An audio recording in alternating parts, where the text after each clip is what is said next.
Okay, hi everybody. Hi. Everybody here in Zoom on person, and those of you who might be watching this afterwards, welcome. Thank you for coming in.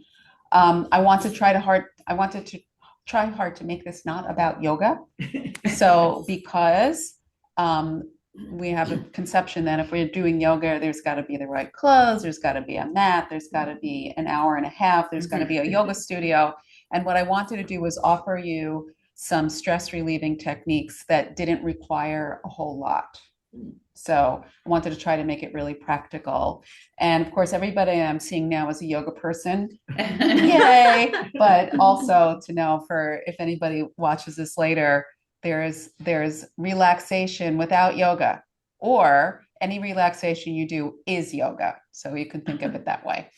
All right. Well, we're going to start just with a little experience first. And then, of course, I have a PowerPoint because I've gotten really into PowerPoints. So, however you're comfortable, whether you're sitting on the floor, you're sitting in a chair, if you want, you can even lay down. I'm just going to invite you to close your eyes for a moment. And what I'd like you to do is just check in and see how you're feeling. What's going on with you? And we're going to look to see first on your physical body if you're feeling any discomfort in your physical body. Maybe there's chronic pain. Um, Maybe there's a new pain. Maybe there's no pain. To just feel how your body is.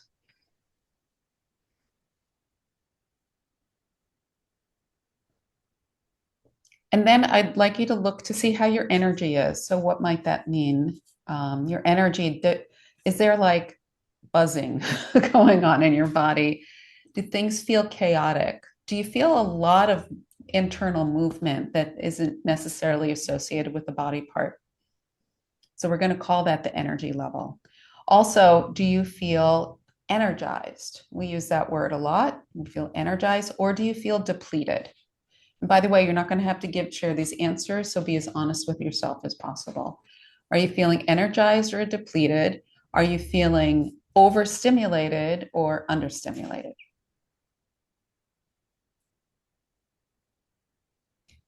And then I'd like you to check in with your mind and see how your thoughts are. Do you have a lot of thoughts crashing in? Do you feel like you're in a tidal wave of thoughts? Is it more like just a rolling wave, rolling ocean? Is it still, like a very still lake or pond? Your mind, that is. And if you are having thoughts, what's the quality of your thoughts? So are they negative? Are they positive? Are they about butterflies and unicorns or demons and dragons?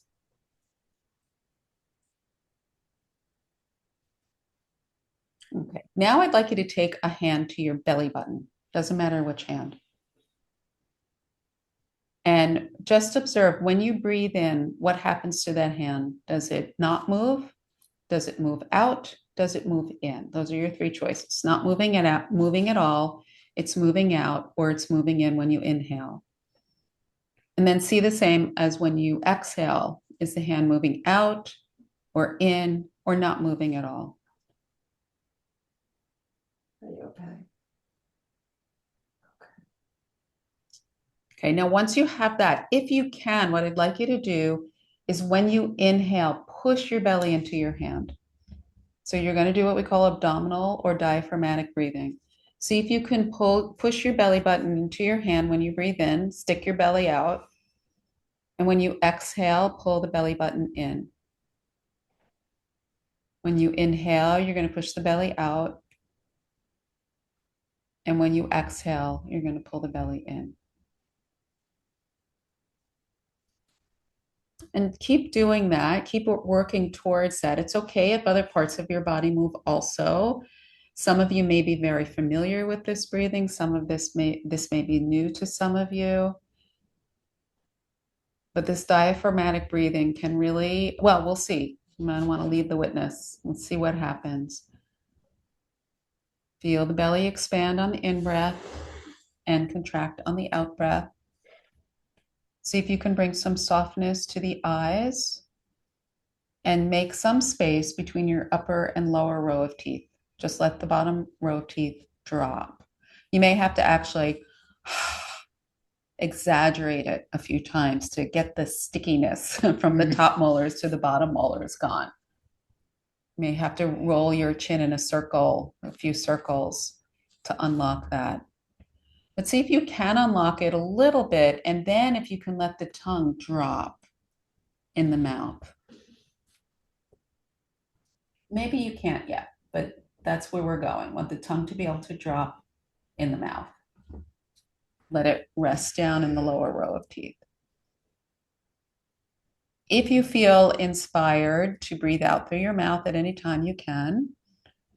It's okay to make some sound. Sigh the breath out as you pull the navel center in.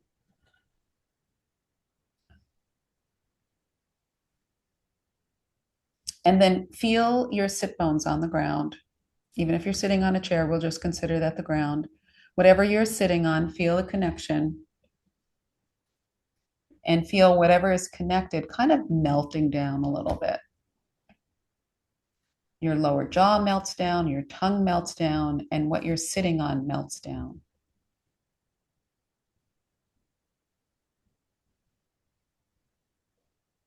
Okay, now feel into your body. How does your body feel? How does your energy feel? How does your mind feel? Okay, and before we come out of this experience, we're going to have another experience that's going to have a little bit more movement to it. You can stand up or you can stay seated. We're going to just, on the in-breath, we're going to raise our arms. If you're sitting next to somebody, raise them straight forward. If you're standing or in the room by yourself, you're just going to raise them out to the side. It doesn't have to be high. The inhale, you're going to take your arms out, and the exhale, you're going to take your arms down. So again, that can be forward in front of you or out to the side. The inhale, the arms lift up, keep the elbows and the wrists soft, and the exhale, the hands move down. See if you can breathe a little bit slower than you usually do, like when you're driving or talking or walking, a little slower, and possibly can you extend the exhale a little bit longer than the inhale. So if you're inhaling for a count of 2, maybe exhale for a count of 3. And we're not achieving anything here, so go slower rather than faster. Take your time. How is your jaw? Did those molars stick back together, or can you let it go? Are your lips soft? And is your belly still moving with your breath? Take your time. You're not achieving anything. Remember, you're not trying to accomplish anything. You're just moving and breathing and breathing and moving.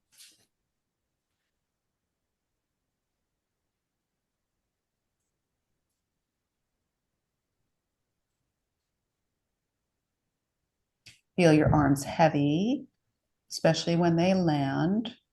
There's some weight to them.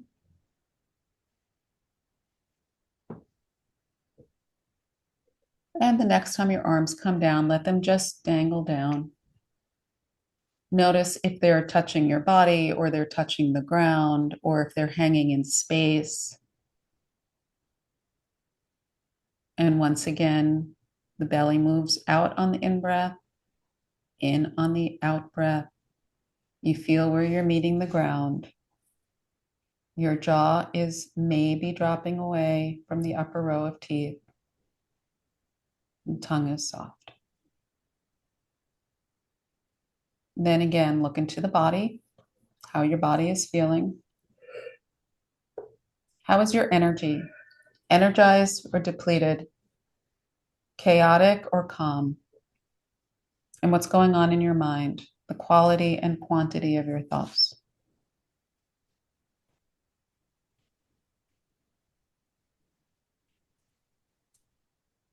Is there any moisture in your mouth and your eyes? Sometimes you may hear gurgling sounds in your stomach. Don't be shy if that's the case. Okay, and then let's go ahead and open the eyes. Okay. All right. So that was like about 7 or 8 minutes. Did it do anything? Did it change anything? What does that mean? It brought me in here It again. brought you in here. Okay. Yeah. Okay. And if you didn't feel a change, that's fine too. But maybe something. How about online? Did you guys feel any different? Definitely more present. Present. Yeah. Mhm. Yeah. So present, embodied, we may say embodied, like you can feel you're in your skin, you can feel the ground you're on. And whenever we're present and embodied, the stress is going to go down. When stress goes down, awareness goes up. Since your ability to sense what's happening around you goes up. And that's pretty important because if we can't sense, we are these human animals, and we can't sense what's going on around us, we're going to feel like there's something we have to take care of, right? I mean, just think about like animals in the wild are always scanning, right? But not in a hyper vigilant way. We don't want to be hyper vigilant because that actually gives us tunnel vision. And all of that helps to amp up the nervous system. And then the nervous system is relaying the information that you're in danger. The nervous system doesn't know if you're in danger because a tiger is chasing you or because somebody took your parking spot or you didn't finish your Christmas shopping, right? The nervous system is going to react to any kind of stress input the same way. It's going to send all of those chemicals into your body that says, I'm not okay. So one of the things about stress is that, well, we're going to get to the PowerPoint soon because it kind of says that, but we want to know everything in our systems want to know is that we're okay. And if you found that your mind did anybody find their mind calm down? Yeah. So if your mind is, if your nervous system is saying you're not okay, your mind is going to start to scroll through, like, how do I get okay? What do I need to do to make sure I'm okay? And it may be something like, I need to check the stove is off 20 times, or I need to, I don't know, I need to scroll through Facebook, whatever it is that you do I need to eat a bag of potato chips. So if you already know what your reaction to stress is, that's in a way is your body going, I have to know that I'm okay. You're trying to ground yourself. And when I asked you to feel the ground underneath you, that was grounding. And this, or I feel embodied, that's all grounding. And when we're not grounded, we're stressed. Stress. That's the answer to all the questions I'm going to be asking you today. When you're not grounded, you're stressed. That's it. Okay. Okay. So I'm going to put the PowerPoint up and hopefully you guys are going to be able to see it. I just need to share my screen. And like I said, I really want to try to make this as practical as possible because there are so many opportunities in, let's say, our waking state, our real state, our everyday state, where we are triggered into not being grounded and not feeling like we're okay. Can you guys see that online? Okay. All right. Okay, so this is what I want you to think about. Relax. But it's not like when somebody says, just relax, okay? Just relax. Are you relaxed yet? Like the more somebody asks you to relax, probably the less relaxed you're going to be, right? So we're going to use backronym, which is a new word for me. I thought it was an acronym, but it's not. It's called a backronym. Did anybody else know that? No. I had to check with my linguistics daughter. Okay, so we're going to go through the word relaxed in two ways. The first way is going to be very practical. Realize. What are you realizing? I'm stressed. Okay, so many of us are moving through our lives, stressed so much that we don't even realize there's a way of being not stressed. True? Right? Does that sound familiar? So you want to realize and recognize I'm stressed. This is what stress feels like in my body. This situation stresses me out. We want to be able to mark that in some way because until we do, we're not going to get out of it. We can say, gee, I wish I wasn't so stressed. That's not the same thing as going, right now, I'm stressed. And what do you say when you realize you're stressed? Now I can take some action, right? Before you admit to yourself that you're stressed, you can't take action. And I think that's actually really hard. We don't like to admit that we're stressed. I don't know why, but we don't, right? Isn't that true? I'm fine. Well, maybe it's because everybody says, "How you doing?" That's nice, and nobody waits for the answer. So we're not going to give the answer. Actually, I'm really. And what if you said to somebody, "Actually, I'm really stressed"? I go, "That's great. See ya." So it kind of makes sense we don't recognize it, but let's realize it for ourselves. Okay, so we recognize that the next thing in the word relax is now you have to engage in it. You have to do some kind of effort to move into a relaxation. It's not going to happen just because you say you want it to happen. You can say you want it to happen, but you still have to do something. You have to participate in relaxation. You have to find it. Okay, Al. This I put the dog here because what do you say to your dog? Leave it. And they're like, no. And then they're chewing on it.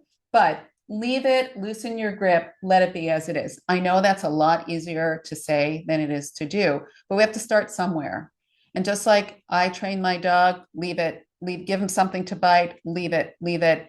And one of the things I was taught is it's a lot about body language. I have to go like this, and then he may leave it.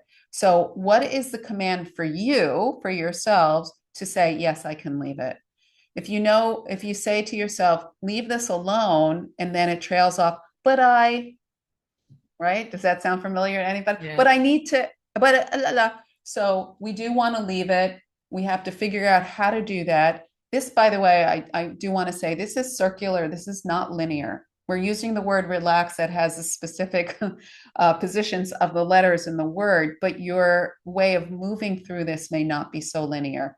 A lot of times it's, I will be able to leave it once I realize I'm chewing on it, right? Mm-hmm. Or I'll be able to leave it. Only be able to leave it once I engage in the process.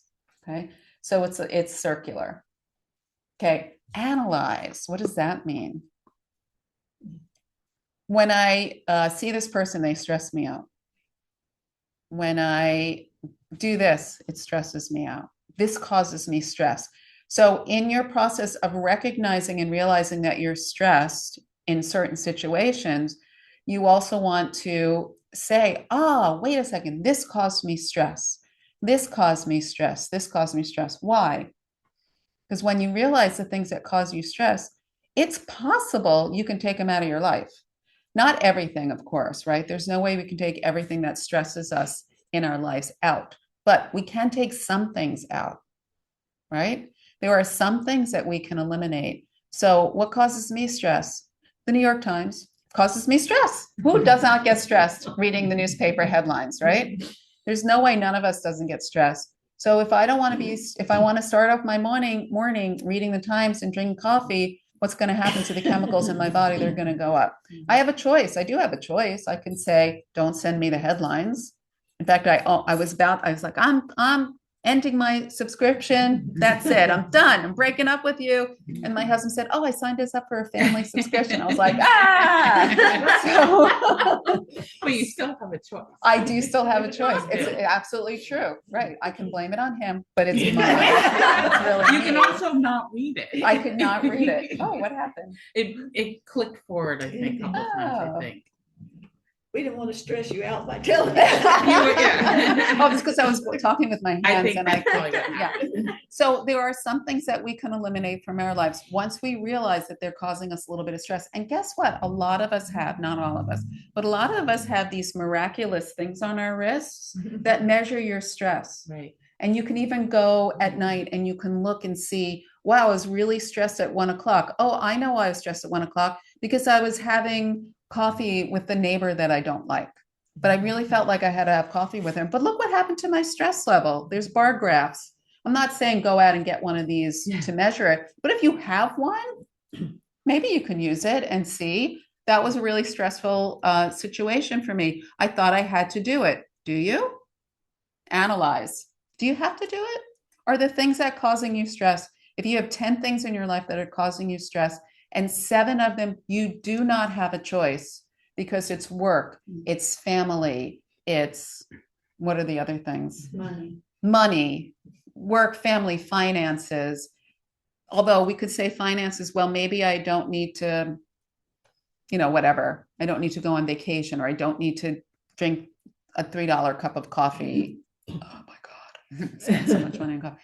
maybe there's ways in the analyzation you can say, well, I can eliminate things and there be a little bit less stress. But in family also, maybe I can spend less time talking to mom on the phone. Maybe I can change my perspective when I'm talking to mom on the phone. But if we have 7 things that we cannot get rid of, that means we have 3 things that we can. And if you think about the cumulative effects of stress in your body, if those 3 things are pulling your energy, are dumping chemicals into your body that's keeping you in a stress loop, it could be pretty powerful to eliminate those 3. It could be. It can give you more energy to deal with the 7 things that you can't change. Okay. So analyze, what can I really get rid of?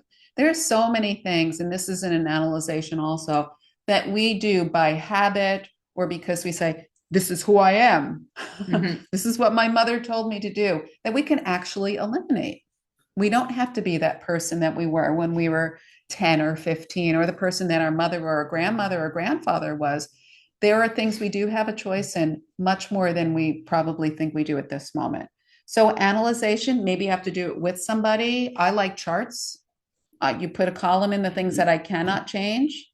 And then you start to look at that over a couple of days and you go, and make a column, make a chart, just a column. These are the things I can't change. And on a stress level of 1 to 10, this is a 7, this is a 6, this is a 4, this is a 2, this is an 11.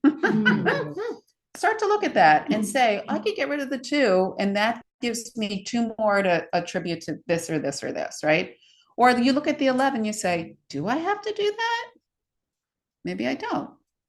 Or maybe I can shave off some of the numbers because I don't have to do it as often. You understand what I'm saying? Mhm. You can be if you're the kind of person who likes spreadsheets, this is going to be a really good news for you, because you can make a spreadsheet and analyze what you can eliminate to allow yourselves to have more energy to moderate the stress in your life for the things that you really have no power over. But I also know from my own experience that sometimes when we look at something we think we have no power over, when we have more energy to realize this, something shifts. And we realize, you know what? I do have power over that. Even if it's how we think about it, Exactly. it's still gonna happen. It's still going That's our to, that's perception. right. That's the let it go. Leave it. Don't chew on it so much. Okay. And then experience. This That's is, me. yeah. One of the things that causes us stress, and one of the things that takes a lot of our energy, or as we call it in yoga, prana, or you call it in Tai Chi, you call it Qi in Chinese medicine, is that we are trying to keep experiences away. We're trying to keep sadness, grief, even happiness sometimes. Maybe you weren't allowed to feel happy when you were a kid, or it was scary in some way. You're trying to keep those experiences away. That causes a lot of stress because it's not embodied and it's not present. So if in the moment you feel like you are sad about something, you're like, can't be sad about it. What you're doing is you're saying, I'm in danger. I'm about to feel sad. And then you get all those stress chemicals coming in, right? So if you allow yourself to experience something, an emotion, a situation, when you're in a safe place, not in the middle of work, not in the middle of the subway, I don't know, it doesn't matter in the subway so much, may not matter in your work so much. But if you can allow yourself to experience something, and maybe you need somebody to hold your hand, that will clear out a lot of the energy that's holding you in a stress cycle. So this stress cycle, it is almost self-fulfilling, right? It's easy to be in it, isn't it? We see some people are crisis junkies, some people are stress junkies, some people read the whole damn Times, right? Twice a day. Let me have more of it. So we're in this. It takes a lot of energy to pull ourselves out of that stress cycle. Even when I said making that chart, that can take a lot of energy. We need the energy to pull ourselves out, and we're also spending a lot of energy keeping experiences away from ourselves, locking ourselves in. I don't want to talk about it. I don't want to think about it. And while we think that's taking less energy, it's actually taking a lot more. It's almost like holding back a tidal wave. So at some point, if you allow yourself to experience some emotions that you're feeling, the repercussions of certain situations, present or from the past, you will find that your stress level decreases. I know that's maybe hard to believe, but try it. Okay, So now these are another level of these situations. Okay, so how can we go more into relaxation? Ritual is really an amazing tool because ritual comes from a Sanskrit word called ritu, which is here ritual in that.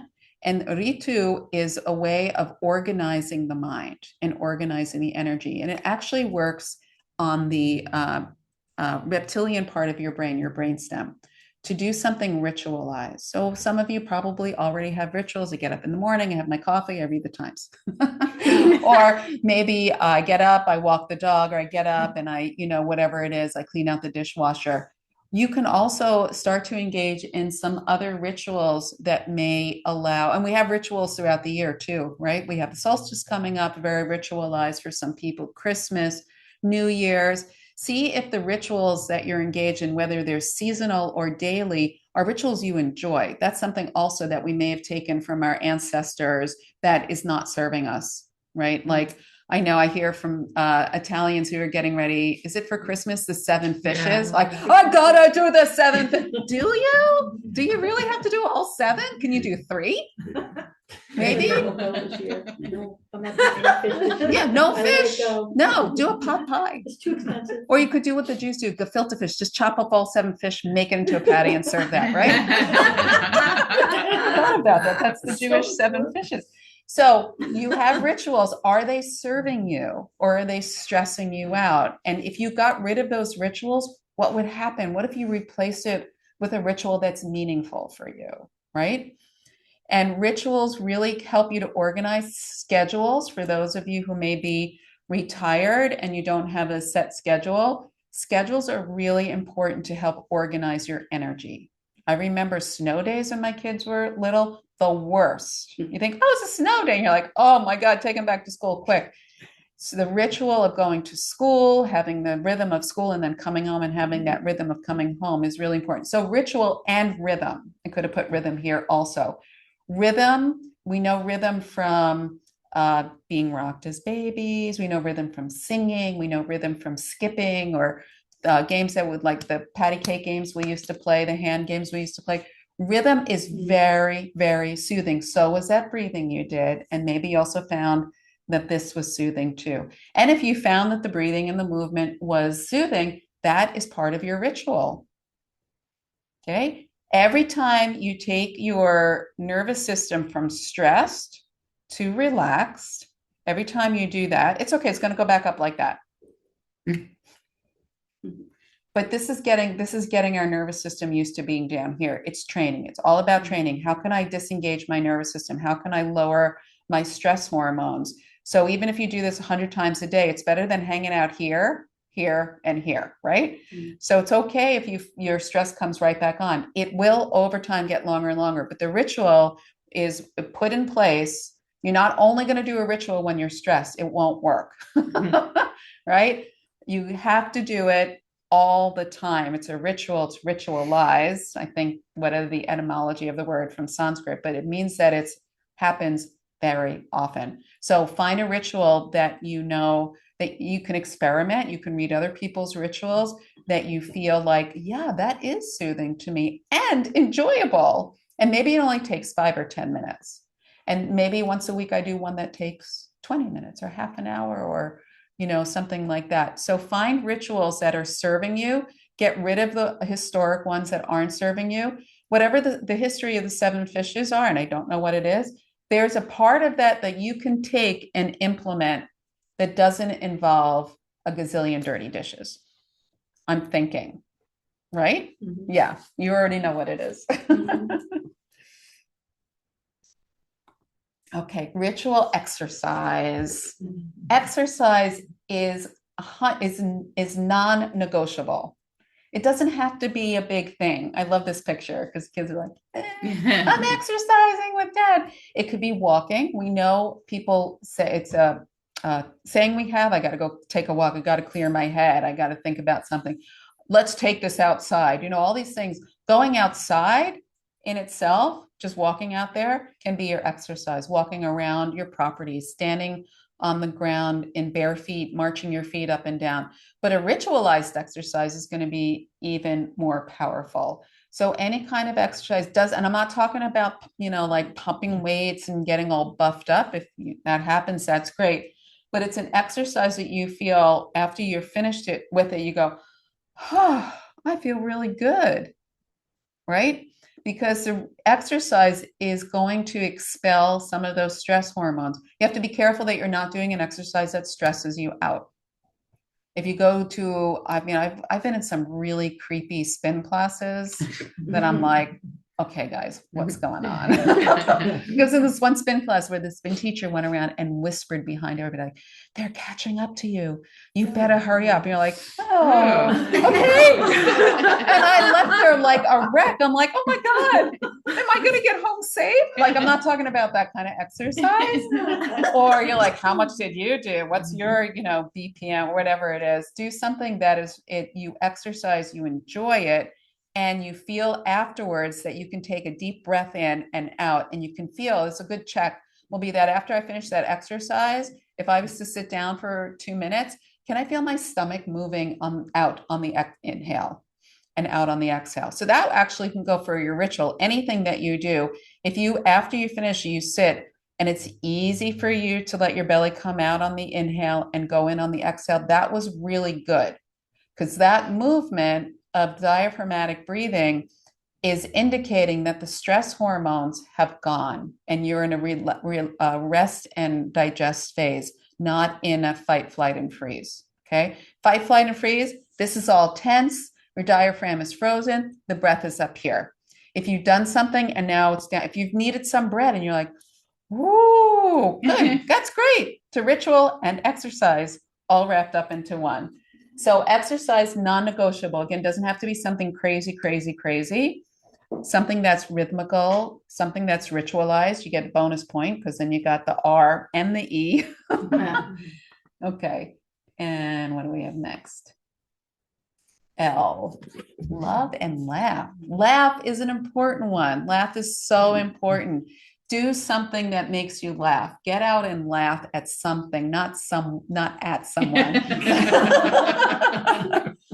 Laughing, you hear what happens when you laugh? Your diaphragm starts to go like this, and you can now start to breathe with your belly. So laughing is so incredibly therapeutic. Love, what love does is it stops the mind. And when the mind stops and you're feeling, you're embodied and your stress level goes down. So I snuck them both in because I had one L. But there, you can laugh with your love. You can laugh at something you love. You can love to laugh. So you can mix them up. But it's a really important thing to incorporate into your life in some way, is a laughing and remembering that you love something. And maybe even if you're lucky, somebody loves you. Of course, somebody loves you. And with that love, you can also put in encounters with beauty. How many encounters with beauty do you have on a regular basis? How many times do you stop and go, wow, that's beautiful? I heard somebody talking about a rainbow before we started, right? How many people drove by that rainbow without noticing it? Got to get home. But to stop and just to gaze and go, oh. You hear that? It's a natural exhale, and that longer exhale indicates you are now relaxed. So how can you incorporate beauty into your life more? Encounters with beauty. It's the same feeling as love. We usually love what's beautiful. It doesn't have to be a commercialized version of beauty. In fact, usually it's not. But what to you strikes beauty in your heart, and also joy. So talking about beauty and joy, loving and laughing, really important. And these are probably the first two things that leave, right? When we're stressed out, we're not laughing and we're not going, wow, that's really nice. Okay, now what? Let's go. Got to get the 7 fishes made.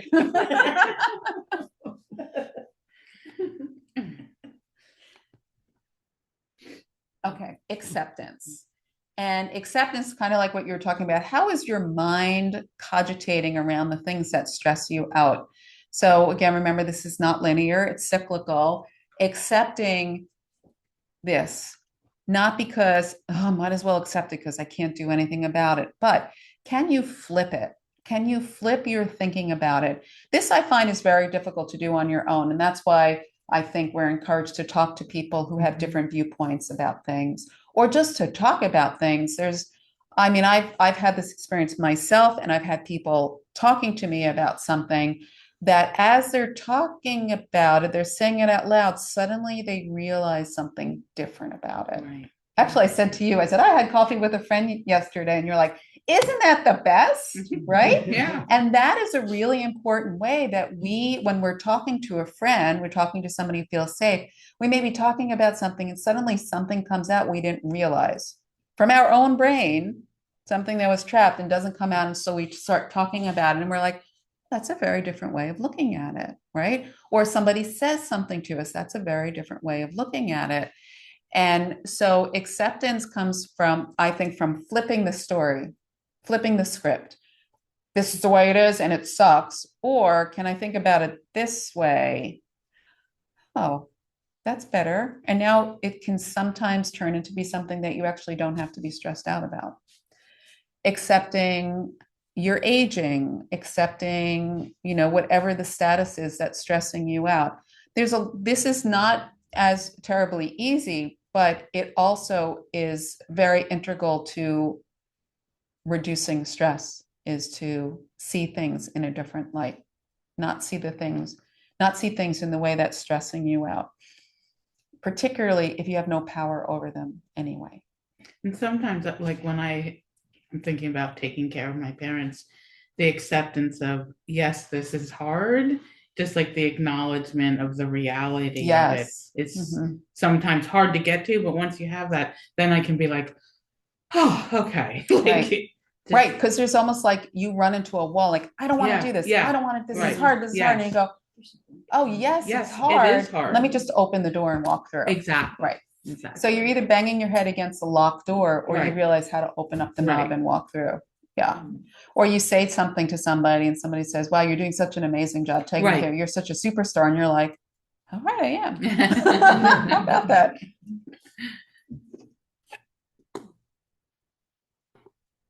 Okay, and then exhale. There was that movie a long time ago called Waiting to Yeah. Exhale. I remember that title. I think I saw the movie also, but what a true title, right? Oh, we're always waiting to exhale. We're holding our breath. We're not breathing. And in the physiology, if you're not breathing and your diaphragm is not moving, you're still breathing. You would pass out if you weren't breathing. You're still, and you're breathing up into your upper lungs. And that is when do we breathe into our upper lungs? If we're running, right? When we're doing something really fast. Biologically, that's an easier word. When we breathe up here, we're getting oxygen a lot faster. But it's also when we're getting oxygen a lot faster, it's also because we have all this adrenaline, that stress hormone, and cortisol.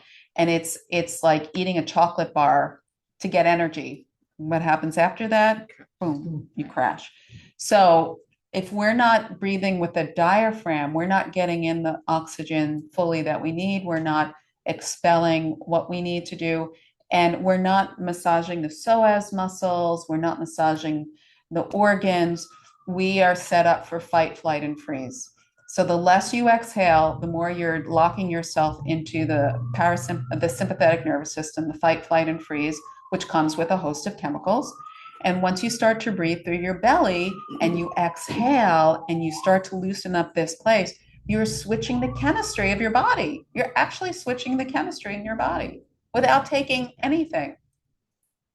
So we have the power to switch. Doesn't mean you're not going to need anything, right? There's some drugs that people need to take. I understand that. Whatever it is that they need to take. I can't think of any of the names. Lexapro. I take Lexapro. Lexapro Yeah. or Wellbutrin and all Right. that stuff. But you can make a switch on your own by breathing. Just by breathing. It's amazing. It's magic. It changes your life. So find a way that you can exhale. After a good cry. Yeah. After hearing somebody had a good cry. Right? So find more ways to exhale, and it may be just that you breathe, you put that into your ritual of breathing more, practicing more breathing.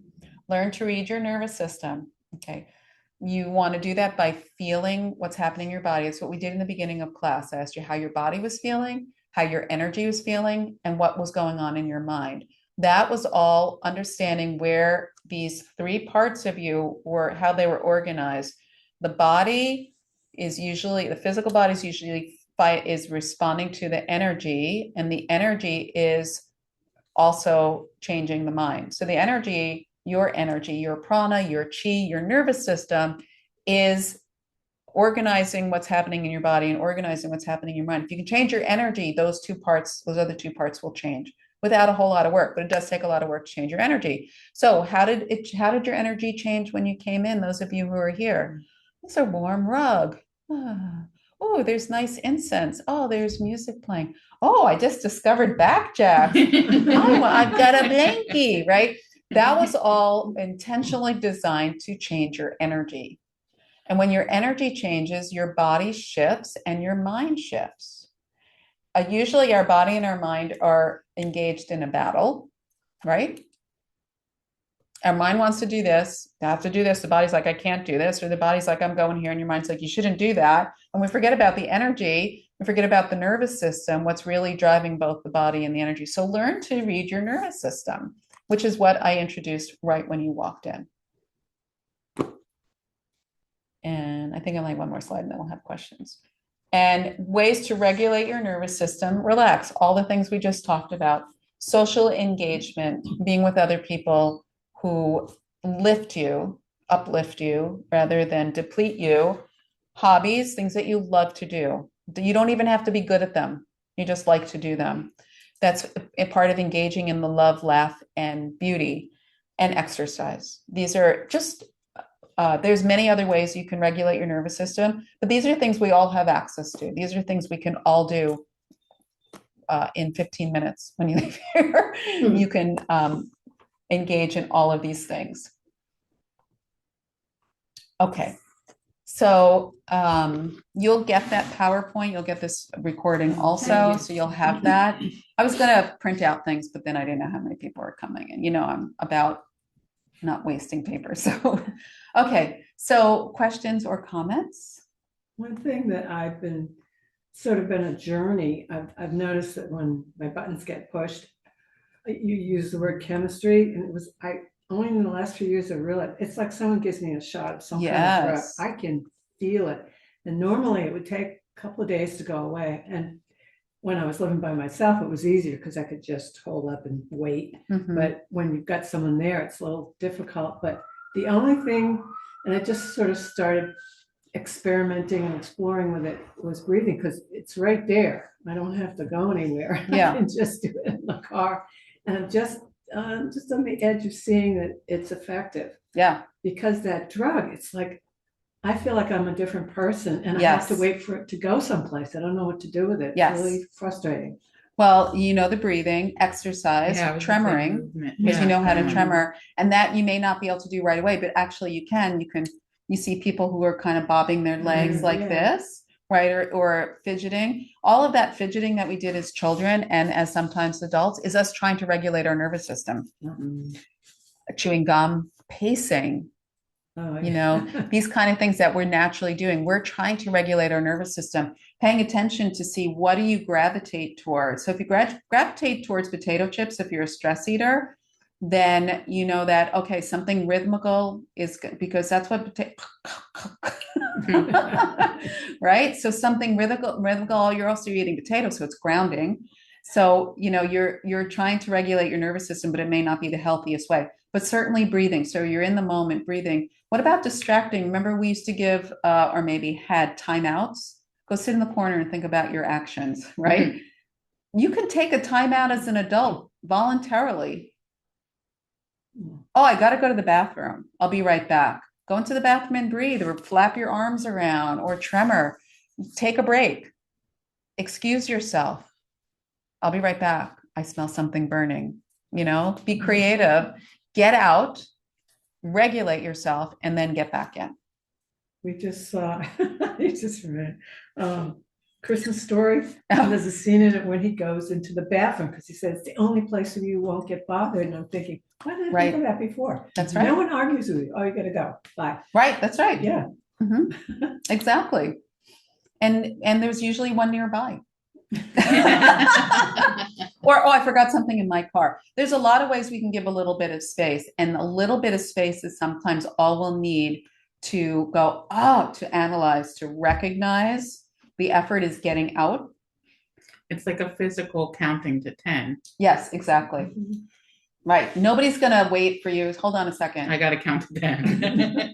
That's not gonna happen. Okay, let me know when you're done. But you can move away from the situation and then come back in differently. And exactly as you described, I'm glad you mentioned that because it does sometimes feel like a shot. Oh, yeah. Like you've been zinged with something, the pushing of the button really feels like somebody's depressed a syringe into you because they, in a sense, they have. Yeah. Except it's coming from your brain, Right. right? It's coming from the hippocampus, which is going, the amygdala is going, oh no, danger, danger. And it's giving you the chemicals you need to deal with the danger, but they're inappropriate for most of it because they're making you fight or flight or freeze instead of, or fawn.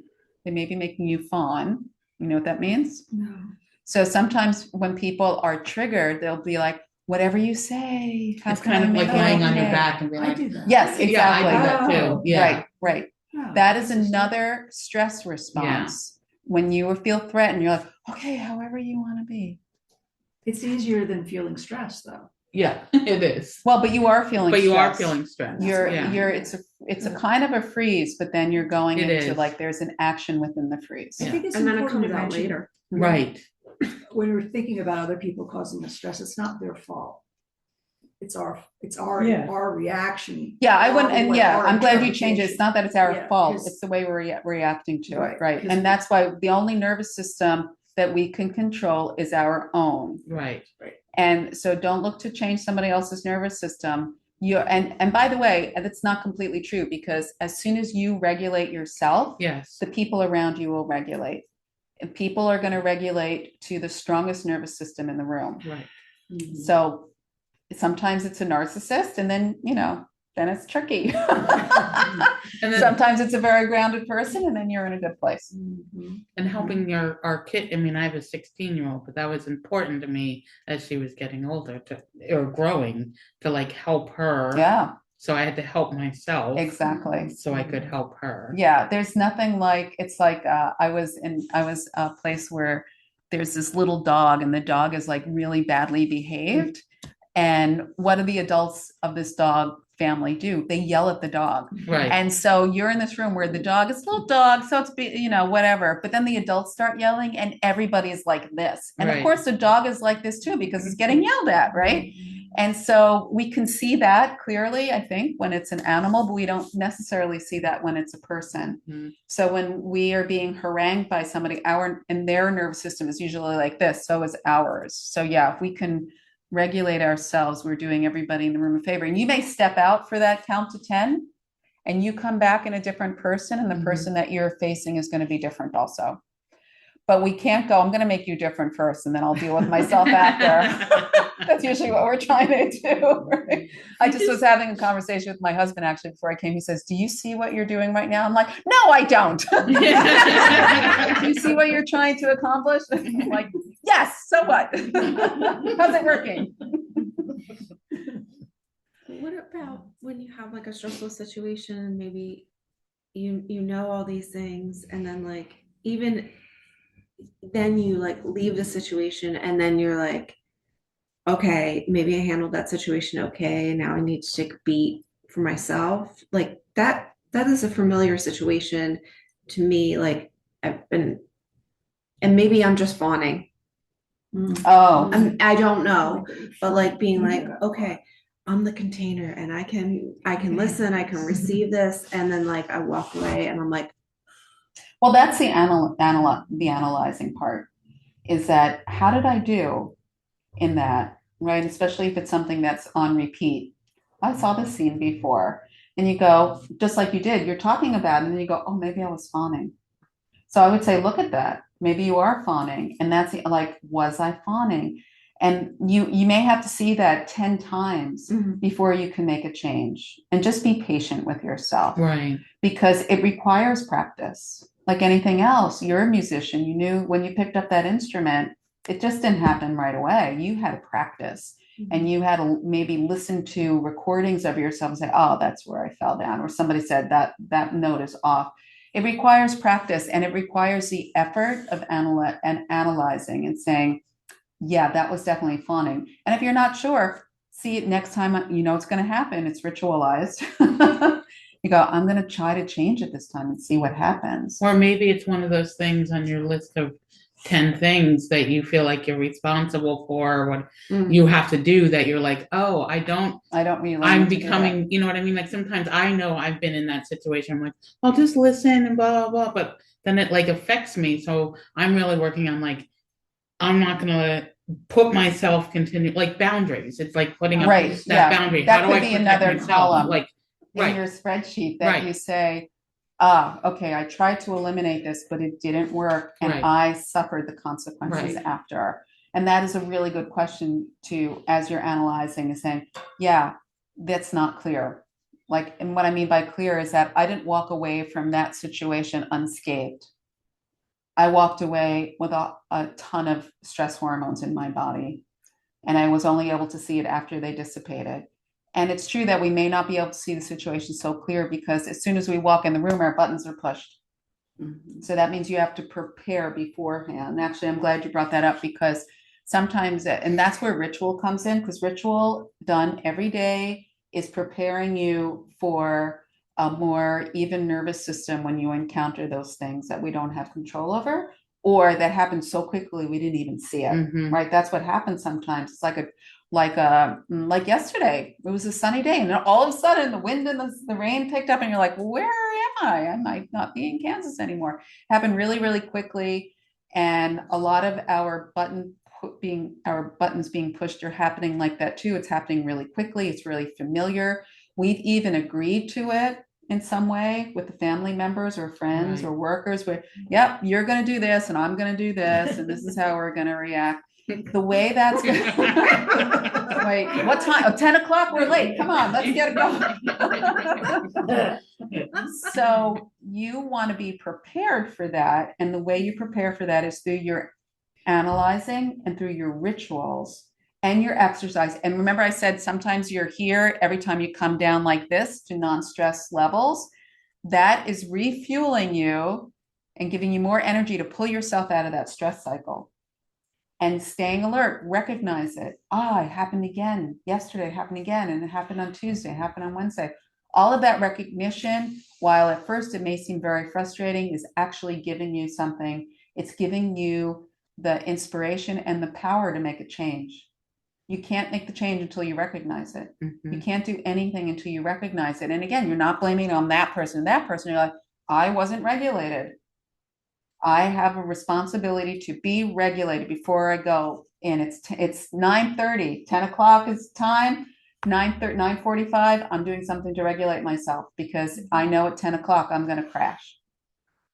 So that's what I was saying. It really does take effort. If you don't want to respond to that, you got to do some homework. There's no getting around it. Well, you cannot show up at 10 o'clock. That's another way. But Well, and chances sometimes are. you decide. And sometimes you have decide, to I don't have that- the energy to do Yeah, that today, right. so I'm staying home. Right. And unfortunately, if home is where it's happening, Right. I'm going out. So it does take work. It does take analyzing. Maybe it takes a spreadsheet. I think writing things down is really helpful, or talking about them or organizing them in some way is really useful for me. And I think that's one of the things we think, it's life. It's just going to happen. But we do have the power. And that's actually where we started. And I think where we're going to end is we do have the power to make the change.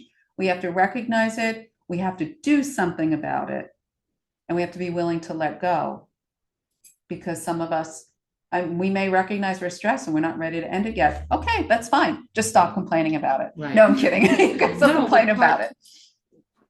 do something though. Do something. Because that's Yeah. And complaining about it is not really doing anything. But Right. it is also true that you may not be ready to do it then for Right. that particular situation. Choose another thing on your list. Right.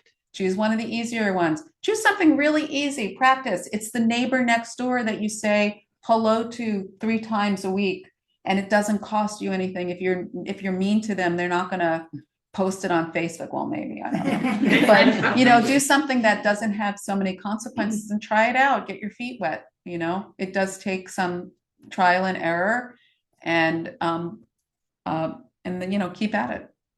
Yeah, that's the most intelligent thing I said all day. Keep at it. Okay, so I hope that was useful in some way. You will get the recording and the PowerPoint, so you'll have that. And yeah, if you have any questions, you can email or anything like that. Okay, Thank you. Yeah. trying to read the first word that we did, I can't remember. Relax, Okay, remember relax, that was the second one. relax, and relax. They were both relaxed. Oh, okay. Yeah, it was like 2 levels of relax. Okay. One, I didn't really know how to word it, but one was like a Okay. more analytical relax, and the next one was a little bit more Okay. woo-woo. Because I was going back through the same letters and I was like, no. Yeah, but we yeah. did this. No, I realized I should have put relax, and I'll change that. I should have put relax across all of the board, Relax all and of the relax. headers. Yeah, Okay. unfortunately, I can still make that change. Okay. Okay, thank you, Thank you so everybody. much. Thank Thank you, you. thank Thank you, you. everybody.